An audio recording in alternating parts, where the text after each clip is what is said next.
Good morning, students.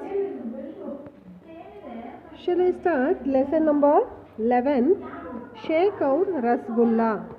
ये तेनालीराम की चतुराई को दर्शाती एक चित्रकथा है. इस कथा में एक शेख रसगुल्ले की मिठास का राजा जानने को बेताब थे. तेनालीराम ने बड़ी होशियारी से उनकी उत्सुकता का शांत किया. ಅಂದರೆ ಯಾರಾದರೂ ಜಸ್ಟ್ ಇದರಲ್ಲಿ ಏನು ಮಾಡ್ತಾರೆ, ಅವರು ಕೋರ್ಟಲ್ಲಿ ಅಂದರೆ ಅವ್ರ ಆಸ್ಥಾನಕ್ಕೆ ಯಾರಾದರೂ ಬಂದರೆ, ಗೆಸ್ಟ್ಗಳು ಬಂದರೆ ಟೆಸ್ಟ್ ಮಾಡ್ತಿರ್ತಾನಲ್ವ. ಇದೊಂದು ಕಾಮಿಕಲ್ ಸ್ಟೋರಿ ಅಂತಂದರೆ ಆ ಚಿತ್ರಕಥೆ ಅಂತ ಇದೆ. Okay, this is a comical story about the wit and intelligence of Tenaliraman, a jester poet in king Krishnadevaraya's kingdom. Enjoy the reading about how Tenali Raman smartly handled a query about Rasgulla's origin asked by a sheikh, a guest in Krishnadevaraya's kingdom. ಅವನು ರಸಗುಲ್ಲಾದ ಬಗ್ಗೆ ಜನಗಳು ತಿಳ್ಕೋಬೇಕು, ರಾಜಂಗೂ ಗೊತ್ತಿರಬೇಕು ಅಂತ ಹೇಳ್ಬಿಟ್ಟು ಏನು ಮಾಡ್ದ, ಅವನನ್ನು ಕೇಳ್ತಾ ಇದ್ದ. ಅದನ್ನು ಏನು ಮಾಡ್ದ ತೆನಾಲಿರಾಮ ತನ್ನ ಬುದ್ಧಿವಂತಿಕೆಯಿಂದ ಹೇಗೆ ಪಾರು ಮಾಡ್ದ ರಾಜನ್ನ ಅಂತ ಈ ಕಥೆನಲ್ಲಿ ಇದೆ. ಏಕ್ ಬಾರ್ ईरान से एक धनी व्यापारी विजयनगर घूमने आया. राजा कृष्णदेवराय ने उसका स्वागत किया और आदर सत्कार किया. ಒಬ್ಬ ಇರಾನ್ ದೇಶದಿಂದ ಇವನು ಅತಿಥಿ ಬಂದ ವ್ಯಾಪಾರಕ್ಕೋಸ್ಕರ ಕೃಷ್ಣದೇವರಾಯನ ಸ್ಥಾನಕ್ಕೆ. ಆಗ ಅವ್ರನ್ನ ವೆಲ್ಕಮ್ ಮಾಡಬೇಕಲ್ವ, ಗೆಸ್ಟ್ಗಳು ಬಂದಾಗ ಆ ಥರ ವೆಲ್ಕಮ್ ಮಾಡಿದರು, ತುಂಬ ಗೌರವದಿಂದ ರೆಸ್ಪೆಕ್ಟ್ ಕೊಟ್ಟು. ಓ ಶೇಖ್, मुझे बड़ी खुशी हुई कि मेरे देश की शहरत मध्य पूर्वीय देश में फैल गई है. आप हमारे राजमहल के मेहमान खाने में रह सकते हैं और हमारे स्वादिष्ट भोजन का भी आनंद ले सकते हैं. मंत्री, इनके रहने के लिए सारा बंदोबस्त किया जाए. ಬಂದಾಗ ಅವನನ್ನು ವೆಲ್ಕಮ್ ಮಾಡಿಬಿಟ್ಟು ಏನು ಮಾಡ್ದ, ನಮ್ಮ ದೇಶದ ಇದು ಪ್ರಾಮುಖ್ಯತೆ ಏನಾಗಿದೆ, ಎಲ್ಲ ದೇಶಕ್ಕೂ ಪ್ರಸಿದ್ಧಿ ಹರಡಿದೆ ಅಲ್ವಾ. ನಂಗೆ ತುಂಬ ಖುಷಿ ಆಯಿತು. ನಮ್ಮ ರಾಜ್ಮಹಲ್ ಅಂತಂದರೆ ಪ್ಯಾಲೇಸಲ್ಲಿ ನೀವು ಮೆಹಮಾನ್ ಖಾನೆ ಮೇ ರಹ ಸಕ್ತೆ ಹೇ, ಅತಿಥಿ ಗೃಹದಲ್ಲಿ ಇರ್ಬೋದು. ನಿಮಗೆಲ್ಲ ಸ್ವಾದಿಷ್ಟವಾದ ಡೆಲಿಷಿಯಸ್ ಫುಡ್ಡನ್ನು ನಾನು ನಿಮಗೆ ಏರ್ಪಾಡು ಮಾಡಿದ್ದೀನಿ, ನೀವು ಆನಂದದಿಂದ ಖುಷಿಯಿಂದ ಇರ್ಬೋದು ಅಂತ ಹೇಳಿ ಆ ಮಂತ್ರಿಗಳಿಗೆ ಆಜ್ಞೆ ಮಾಡ್ತಾನೆ. ನೀವು ಇವ್ರಿಗೆಲ್ಲ ಥರದ ಆಧಾರಗಳು, ಇದೆಲ್ಲ ಊಟ ತಿಂಡಿ ವ್ಯವಸ್ಥೆ ಎಲ್ಲ ಮಾಡಬೇಕು ಅಂತ ಹೇಳಿ ಆಜ್ಞೆ ಮಾಡ್ತಾನೆ. ಆಗ ಜಿ ಮಹಾರಾಜ್ ಅಂತ ಮಂತ್ರಿ ಹೇಳ್ತಾರೆ. ಆಗ ಅವನೇನು ಹೇಳ್ತಾನೆ, ಶುಕ್ರಿಯಾ ಮಹಾರಾಜ್, ಶುಕ್ರಿಯಾ, ಧನ್ಯವಾದಗಳು ಅಂತ ಹೇಳ್ತಾನೆ. ವ್ಯಾಪಾರಿ को हर तरह का स्वादिष्ट पकवान दिया गया जो खास कर राजा के रसोई ने बनाए थे. ವ್ಯಾಪಾರಿ ने इसका पूरा आनंद उठाया. ಅಂದರೆ ಅಲ್ಲಿ ಚೆಫ್ ಇರ್ತಾನಲ್ವ, ಅವನು ಏನು ಮಾಡ್ದ, ಎಲ್ಲ ಥರದ ಊಟ ಇದನ್ನು ಇದು ಮಾಡ್ದ. ಆವಾಗ ತುಂಬ ಖುಷಿಯಾಯಿತು ಅವನಿಗೆ. शेख साहब, यह एक खास मिठाई है जिसका नाम है रसगुल्ला. यह हमारे महाराज के पसंद की एक मिठाई है, आप भी इसे चख कर देखिए. ಆಗ ಅವನು ಚೆಫ್ ಇರ್ತಾನಲ್ಲ, ಅರಮನೆ ಮಹಾರಾಜಂಗೂ ಅಡುಗೆ ಮಾಡಾಕೋನು ಬಟ್ ಅವನು ಹೇಳ್ದ, ಇದು ಶೇಖ್ ಮಹಾರಾಜರೇ, ನಮ್ಮ ಮಹಾರಾಜರಿಗೆ ಇದು ತುಂಬ ಇಷ್ಟವಾದ ಸಿಹಿ, ಇದರ ಹೆಸರು ತುಂಬ ಇಷ್ಟಪಟ್ಟು ತಿಂತಾರೆ ನಮ್ಮ ಮಹಾರಾಜರು. ಇದರ ಹೆಸರು ಏನು, ರಸಗುಲ್ಲಾ. ನೀವು ಸಹ ಒಂದ್ಸಲ ತಿಂದ್ಬಿಟ್ಟು ನೋಡಿ, ಅದ್ರ ಸ್ವಾದನ ಟೇಸ್ಟ್ ಮಾಡಿ ನೋಡಿ. ಚಕ್ ಕರ್ ದೇಖ್ನಾ ಅಂತಂದ್ರೇನು, ಇದನ್ನು ಟೇಸ್ಟ್ ಮಾಡಿ ನೋಡಿ ಅಂತ. ಓಕೆ, ಯಹ ರಸಗುಲ್ಲಾ ಮುझे नहीं चाहिए, इसके बजाय मुझे रसगुल्ले की मिठास की असलियत के बारे में बताओ. ये रसगुल्ला ನಂಗಿದು ಬೇಡ, ಈಗ ಅದು ರಸಗುಲ್ಲೆಗೆ ಇದು ಮಿಠಾಸ್, ಆ ಸ್ವೀಟು ಹೇಗೆ ಮಾಡ್ತೀರಾ, ಅದು ಹೆಂಗಿರುತ್ತೆ ಅನ್ನೋದು ನೀವು ಆನಂದ ಪಡ್ತಿರೋದನ್ನ ಹೇಳಿ ಅಂತ ಹೇಳ್ತಾನೆ. ರಾಜ ಕಾ ರಸೋಯಿಗರ್ ಪರಿಶಾನ್ ಹೋಗಯ್ಯ. ರಸೋಯಿಗರ್ ಅಂದರೆ ಕಿಚನ್ ಅಂತ, ಆದರೆ ರಸೋಯಿಯ ಅಂತಂದ್ರೇನು, ಅಡುಗೆ ಭಟ್ಟ ಇರ್ತಾನಲ್ವ, ಅವನು ತುಂಬ ಚಿಂತೆಗೊಳಗಾದ.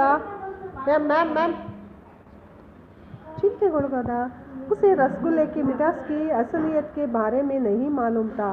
उसने यह बात गुप्त रूप से राजा को बताई. ಇವನು ಹಿಂಗೆ ಕೇಳ್ತಿದ್ದಾನಲ್ಲ, ಇದು ಹೆಂಗೆ ಹೇಳೋದು ಅಂತ ಹೇಳ್ಬಿಟ್ಟು ಅವನಿಗೆ ಇದಾಯಿತು. ತುಂಬ ಚಿಂತೆ ಮಾಡಿಕೊಂಡು ರಾಜಂಗೆ ಹೇಳ್ದ. ಕ್ಯಾ ರಸಗುಲ್ಲಾ ಕಿ ಮಿಠಾಸ್ ಕಿ ಅಸಲಿಯತ್, मैंने अपने जीवन में रसगुल्ले की असलियत ना कभी सुनी, ना कभी देखी है। शेख हमारे राज्य के शाही मेहमान है और यह हमारा फर्ज है कि वे जो भी मांगे वह हम उन्हें दे। ठीक है, तुम जा सकते हो। मैं अपने दरबारियों से रसगुल्ले के बारे में पूछूंगा। हाँ हाँ ಆಯಿತು. ನಾನು ಆ ರಸಗುಲ್ಲ ಸ್ವಾದಿಷ್ಟತೆಯ ಬಗ್ಗೆ ನನಗೇನು ಇದು ಗೊತ್ತಿಲ್ಲ. ಆ ರಾಜರು ಏನು ಕೇಳ್ತಾರೆ ಅದನ್ನು ನಮ್ಮ ಅತಿಥಿಗಳಿಗೆ ನೀಡಬೇಕಾಗಿರೋದು ನಮ್ಮ ಧರ್ಮ ಅಲ್ವಾ. ಆಯಿತು, ನೀನು ಹೋಗು ಅಂತ ಹೇಳಿ ರಾಜ ಅವನನ್ನು ಕಳಿಸ್ತಾ. ನಾನು ಕೇಳ್ಬಿಟ್ಟು ಹೇಳ್ತೀನಿ ಅಂತ. ಹಾಂ, ಮೇನೆ ಬಿ ನಹಿ ಸುನಿ ಮಹಾರಾಜ್, ನನಗೂ ಗೊತ್ತಿಲ್ಲ ಮಹಾರಾಜ್ ಅಂತ ಹೇಳ್ತಾನೆ. ಆಗಲೇ ಈ ದಿನ ರಾಜ್ ಕೆ ದರ್ಬಾರ್ ಮೇ, ನೆಕ್ಸ್ಟ್ ಡೇ ರಾಜನ ದರ್ಬಾರದಲ್ಲಿ ಕೋರ್ಟಲ್ಲಿ ಅಂದರೆ ಆಸ್ಥಾನಕ್ಕೆ ಬಂದು ಕೇಳ್ತಾನೆ. ರಾಜ್ ದರ್ಬಾರಿಯೋ, क्या आप में से किसी को मालूम है कि रसगुल्ले की मिठास की असलियत क्या है? ರಸಗುಲ್ಲದ ಸ್ವೀಟ್ ಸಿಹಿಯ ಬಗ್ಗೆ ನಿಮ್ಮದು ಅದರ ಇದೇನು ಅಂತ ಗೊತ್ತಾ ಅಂತ ಕೇಳ್ತಾನೆ. ಮಹಾರಾಜ್, रसगुल्ला की मिठास की असलियत मुझे लगता है वे इसमें चालाकी कर रहे हैं. ಅವನು ನಮ್ಮನ್ನು ತುಂಬ ಕ್ಲೆವರ್ ಆಗಿ ಕೇಳೋದಕ್ಕೆ ನೋಡ್ತಿದ್ದಾನೆ. ಇದು ಏನು ಅಸಲಿಯತ್ ಏನು ಅಂತಂದರೆ ಹೆಂಗೆ ಹೇಳೋಕ್ಕಾಗತ್ತೆ ಅದನ್ನು ಅಂತ ಒಬ್ಬ ದರ್ಬಾರಿ ಕೇಳ್ದ. ಆಗ ತೆನಾಲಿ ರಾಮ ಹೇಳ್ತಾನೆ, यदि तुम नहीं जानते तो इसे कैसे चालाकी कहते हो? क्यों तेनालीराम, तुम्हें भी नहीं मालूम कि वह क्या है? ಆಗ ನಿನಗೆ ಗೊತ್ತಿಲ್ಲ ಅಂದರೆ ಅವನೇ ಚಾಲಾಕಿ ಅಂತ ಹೆಂಗೆ ಹೇಳ್ತೀಯಾ?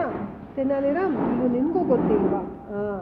मैं जानता हूँ महाराज, कल मैं शेख की रसगुल्ले की मिठास की असलियत के बारे में बताऊंगा. इसके लिए चांदी का कटोरा और एक धाराधार चूरी चाहिए. ನನಗೇನೋ ಒಂದು ರಸೋಯಿ ಇದು ಫರ್ಜ್ ಅಂತಂದರೆ ಕರ್ತವ್ಯ, ರೆಸ್ಪಾನ್ಸಿಬಿಲಿಟಿ ಅಂತ ಅರ್ಥ. ಬಂದೋಬಸ್ತ್ ಅಂತಂದರೆ ಇಂತಜಾಮ್, ಅರೇಂಜ್ಮೆಂಟ್. ಶುಕ್ರಿಯಾ ಅಂದರೆ ಥ್ಯಾಂಕ್ಸ್, ಧನ್ಯವಾದ. ವ್ಯಾಪಾರ ಅಂತಂದರೆ ಬಿಸ್ನೆಸ್ ಮ್ಯಾನ್ ಅಂತ ಅರ್ಥ ಮಕ್ಕಳ. ಓಕೆ, ನಾನು ಒಂದು ಚಾಂದ್ ಕಾ ತುಕ್ಕಡ ಅಂದರೆ ಬೆಳ್ಳಿಯ ಒಂದು ಪೀಸು ಮತ್ತು ಚೂರಿ ಅಂದರೆ ಚಾಕು, ಇದನ್ನು ಕೊಡಿ ನನಗೆ, ನಾನು ಇದನ್ನು ಹೇಳ್ತೀನಿ, ಅದರ ಅಸಲಿಯತ್ತು ಏನು ಅಂತ ಹೇಳ್ತೀನಿ ಅಂದ. ಆಗ तुम्हें जो चाहिए वह मिलेगा, लेकिन हम सब जानना चाहेंगे कि रसगुल्ले की मिठास की असलियत क्या है. इसलिए कल मैं शेख को भी यहाँ बुलाऊंगा. ನನಗೆ ಗೊತ್ತಾಗಬೇಕು, ನಿನ್ಗೆ ಏನು ಕೇಳ್ತೀಯೋ ಅದನ್ನೆಲ್ಲ ಕೊಡ್ತೀನಿ, ಆದರೆ ಅಸಲಿಯತ್ತೇನು ರಸಗುಲ್ಲದ್ದು, ಅದರ ಸ್ವಾದದ ಅಸಲಿಯತ್ತೇನು ಅಂತ ನಂಗೆ ಗೊತ್ತಾಗಬೇಕು, ಅದನ್ನು ಕೇಳು. यदि तेनालीराम इसे नहीं ला सका तो उसे उचित दंड मिलेगा. सुनिए, मुझे लगता है कि यह तेनालीरामन पागल हो गया है और हमारे महाराज भी इसकी मदद कर रहे हैं. ಇವನಿಗೆಲ್ಲ ಹುಚ್ಚಿಡ್ದಿದೆ. ರಸಗುಲ್ಲದ್ದು ಮಿಠಾಪನ್ನು ಹೆಂಗೆ ಇದು ಮಾಡೋದು ಅಂತ ಗೊತ್ತಾಗುತ್ತಾ ಇವನು ಆಗ ಹೇಳ್ತಾನೆ. ಆಗ ಇವನಿಗೆಲ್ಲ ಬುದ್ಧಿ ಕೆಟ್ಟಿದೆ, ಹುಚ್ಚಿಡ್ದಿದೆ ಇವನಿಗೆ, ಇವನಿಗೂ ನಮ್ಮ ಮಹಾರಾಜ ಇವನಿಗೂ ಸಹಾಯ ಮಾಡ್ತಿದ್ದಾರಲ್ಲ ಅಂತ ಅವರು ದರ್ಬಾರಿಗಳು ಇಬ್ಬರೂ ಮಾತಾಡ್ಕೊತಿದ್ದಾರೆ. अगले ही दिन राजा अपने दरबार में उस व्यापारी के साथ आए और अपने सिंहासन पर बैठ गए. तेनालीराम अपने हाथ में कटोरा लिए दरबार में आया. कटोरे को उसने मलमल के कपड़े में ढक रखा था. ಇನ್ನು ಬೆಳಗ್ಗೆಗೆ ಒಂದು ಕಟೋರೆ ಅಂತಂದರೆ ಬೌಲ್ ಇರುತ್ತಲ್ವ, ಅದರಲ್ಲಿ ಅದ್ರ ಮೇಲೆ ಮಕ್ಮಲ್ ಬಟ್ಟೆ ಅಂತಂದರೆ ಒಂದು ಅದನ್ನು ಮುಚ್ಚಿರೋಂಥ ಬಟ್ಟೆ, ರೇಷ್ಮೆ ಬಟ್ಟೆಯನ್ನು ಮುಚ್ಕೊಂಡು ದರ್ಬಾರಿಗೆ ಬಂದ. ಅವಾಗೇನಾಯಿತು, ಆಗ ಎಲ್ಲ ನೋಡ್ತಾ ಇತ್ತು. तेनालीराम, रसगुल्ले की असलियत क्या है? पहले मुझे देखने दो. रसगुल्ले ಇದನ್ನು ಅಸಲಿಯತ್ ಏನು ಅಂತ ನನಗೆ ಫಸ್ಟ್ ತೋರಿಸು ತೆನಾಲಿರಾಮ ಅಂತಂದ. माफ़ कीजिए महाराज, पहले हमारे मेहमान इसे देखे और खाए. ಆಗ ಏನು ಹೇಳ್ತಾನೆ, तेनाली ने मलमल का कपड़ा उठाया और व्यापारी के हाथ में रख दिया. उस कटोरे में गन्ना था. व्यापारी ने उसे उठाकर बड़ी खुशी से खाया. ಅಲ್ಲಿ ಇದು ಏನು ಮಾಡ್ದ ತೆನಾಲಿರಾಮ, ಆ ಬೌಲನ್ನು ಓಪನ್ ಮಾಡ್ದ, ಆ ಬಟ್ಲನ್ನ. ಅಲ್ಲಿ ಗನ್ನೆ ಅಂತಂದರೆ ಏನು ಮಕ್ಕಳ, ಶುಗರ್ ಕೇನ್, ಕಬ್ಬಿನ ಪೀಸ್ಗಳಿತ್ತು. ಆ ಕಬ್ಬಿನ ಪೀಸನ್ನು ತಿಂದ್ಬಿಟ್ಟು ಅವನೇನು ಮಾಡ್ದ, ರಸನ ಚೆನ್ನಾಗಿ ಇದು ಮಾಡಿಕೊಂಡ. ತುಂಬ ಖುಷಿಯಾಯಿತು. ವಾವ್ ಬಾಯಿ ವಾವ್, मैंने यही मांगा था, ನನಗೆ ಇದೇ ಬೇಕಾಗಿದ್ದು. तेनाली, तुमने रसगुल्ले के बदले गन्ने के टुकड़े दिए? जी महाराज, सारी मिठाइयाँ शक्कर से ही बनती है. शक्कर कहाँ से आती है? वह गन्ने से आती है। जड़ का अर्थ है स्रोत, इसलिए रसगुल्ले की मिठास का स्रोत यानी असलियत गन्ना ही हुआ ना. ಇದರಿಂದ ನನಗೆ ಏನು ಗೊತ್ತಾಯ್ತಪ್ಪ ಅಂದರೆ, ನಾವು ಯಾವುದೇ ಸ್ವೀಟ್ ಮಾಡಬೇಕಾದ್ರೆ ಸಕ್ಕರೆ ಇದು ಎಲ್ಲ ಬೆಲ್ಲ